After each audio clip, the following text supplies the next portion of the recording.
And here we are, Callaway GT3 124 scale. It's my resin kit, finished and completed. So this is the final consideration about my resin model, about this beautiful Callaway, you know.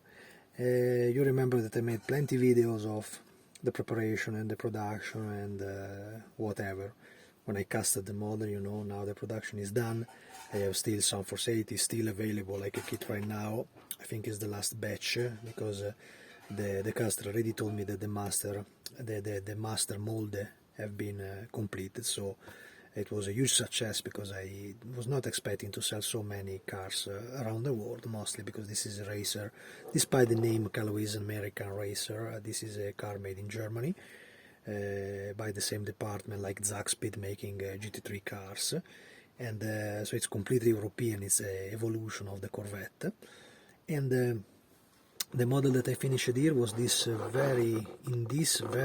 my opinion, very beautiful livery of the Valvoline that reminds a little the livery of the NASCAR series car, and was a little bit tricky to finish the model because this type of decal, these are the decal made by Frank from Decal Doc, you know, and for me it was a little bit tricky because they are decals meant for slot racing, so they have a very nice, I dare to say, pattern of a layer of printing that is extremely resistant for slot racing and for the gloss that they apply over their cars, but it remains a little complicated to manage like an ordinary decal for our kind of model. What do I mean? I mean that, for example, the livery of this model is meant to be white and completely blue, so in the building up of this livery you basically have to apply a proper shade of blue, trying to find the proper tone, the tone I achieved using a transparent blue over a metallic blue that was a little bit lighter in the original, you know, became much more similar to the color that I used in the AMG GT3 Mercedes-Benz with the decal from Slot Fabric with the American flag over. I like it a lot when they are flag cars, when they have this huge and big livery, you know. And the only problem was that all the lighter colors, so all the whites that you see, and these are all decals, have to be applied in a double layer because decal dock means to make the brightness of the undercolor became stronger if you apply an underlayer of silver. It means that all the decal that you see over this vehicle are double, all of them. And you have to do it because if you cannot make it, I just didn't apply the double layer when they were already over a white finiture, so I didn't apply, for example, here also these were double, so I just applied the ordinary Valvoline over the already white double layer decal that I had on the door.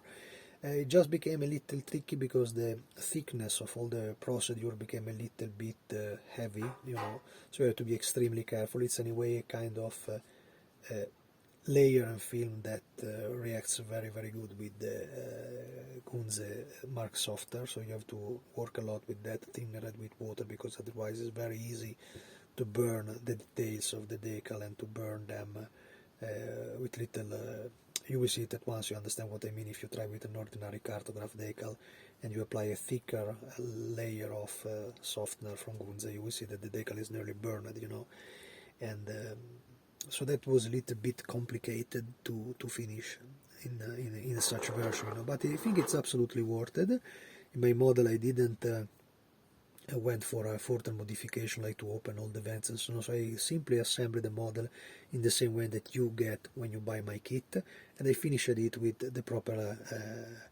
decals, you know. The glossy finish that I used was GX100 from Gunze. Is a synthetic single polyurethane resin that you can apply over instead of the 2K. The 2K, in my opinion, became always a little bit too much glossy for those models, you know. Also probably depends from the hands using it. My hands remains always too heavy with that.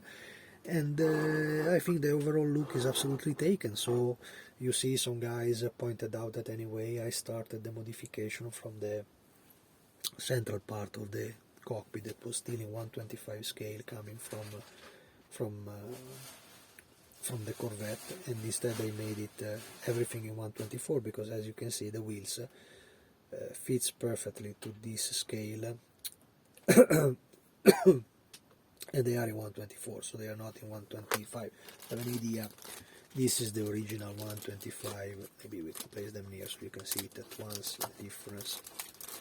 This is the original wheel of the Corvette C7R GT3 that I'm going to build very soon. I'm waiting the model in these days, and it will be my next one. So if you see the wheel is I had a picture of made with the caliber on my page in Facebook. It's a little bit smaller, you know, little bit also in this color, combo color is a little bit camouflage because it's black, so it remains anyway a little different of the overall look, you know, but it's smaller, because if you fit that inside the wheel arch of my Callaway, it's a little bit smaller, so that was the biggest difference. I didn't modify completely the body of the car, because parts like the windshields and the side windows and so on were meant to be fitted with the original transparent part of the Corvette, so I didn't want also to provide that in vacuum form to make it even more complicated. I know that to work with large parts in the vacuum form can be a little bit messy, you know, so I prefer to let it be like it is anyway, because all the under chassis of the car is anyway in 125. It's mostly a part that you cannot see. So in my opinion, it's absolutely taken the shape. The car is it's her. So if you look picture of the Callaway, it's her. And if you want to do the same version, you can ask me whatever you want. I think the version is incredibly nice, really race car, really aggressive with all the writings over, so it's worth it a lot to finish in this version. Also Slot Fabric instead of decal dock makes different decal sheets for this car, I think 3 or 4 livery at least, because I think that exists a version made by them. I don't know if it was Joker or who else making from a 3D printing a body shell, but it's a carbon fiber, so it's a slot racer car. It's not meant to be like an ordinary static model like my one. So that's it. I hope the people that took the model enjoy it. If you have any question, just ask me. It was extremely fun for me to build it up. I cannot exclude to build up another one in another livery, maybe not immediately, but probably I will. And nothing, thanks for watching, and see you in the next.